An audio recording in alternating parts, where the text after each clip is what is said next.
آج ہم ذکر کریں گے اس برگزیدہ ہستی کا جو خلیفۃ اللہ، مسجود ملائک، کائنات کے پہلے انسان بلکہ کائنات کا ہر آنے والا انسان جس کی اولاد ہے، جنہیں ابو البشر ابو محمد صلی اللہ علیہ وآلہ وسلم سیدنا حضرت آدم صفی اللہ کہا جاتا ہے۔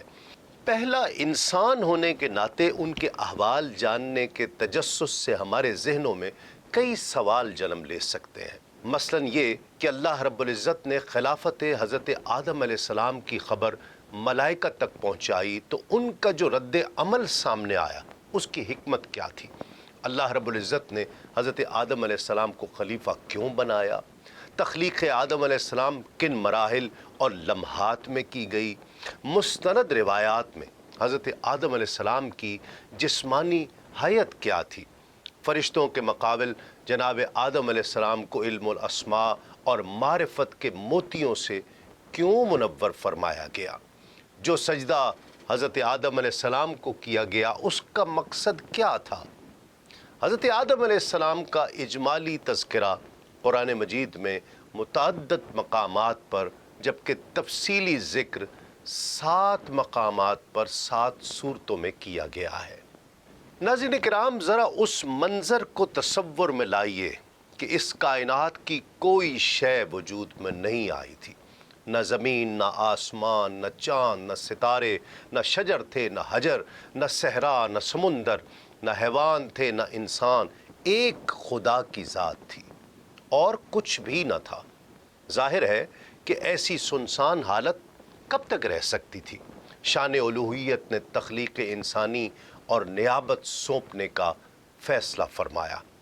خطیرہ قدس کی ملکوتی فضا میں ہلکا سا تلاطم اور جوش پیدا ہوا، عدم کے پردے اٹھے اور افق کے اس پار نگار خانہ کائنات خاموشی سے ابھرنا شروع ہوا۔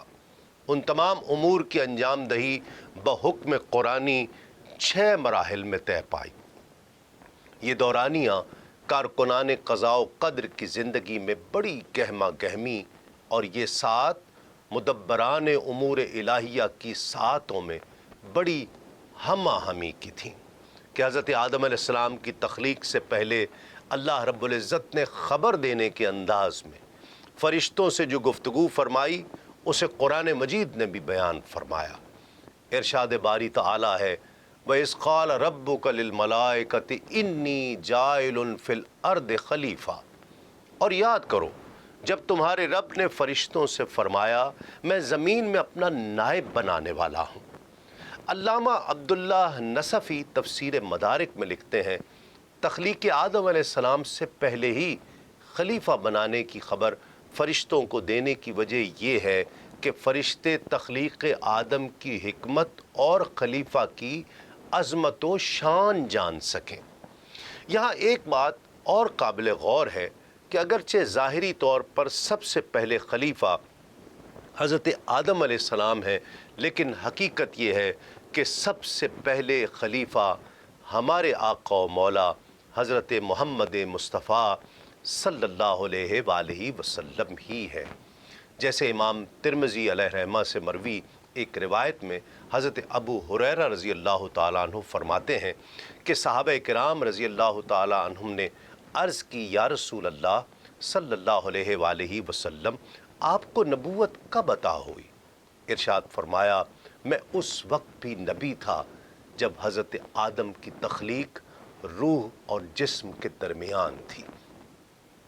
علامہ احمد ساوی اپنی تفسیر میں فرماتے ہیں، حضرت آدم علیہ السلام کو خلیفہ بنانے کی وجہ یہ نہیں کہ اللہ تعالیٰ کو اس کی حاجت ہے، بلکہ خلیفہ بنانے کی حکمت بندوں پر رحمت فرمانا ہے۔ اللہ اکبر!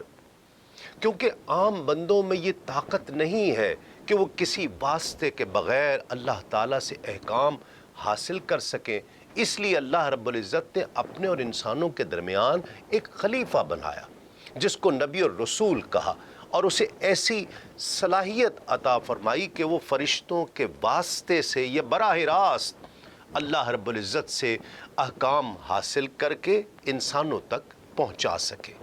لہٰذا انسانوں میں سے ہی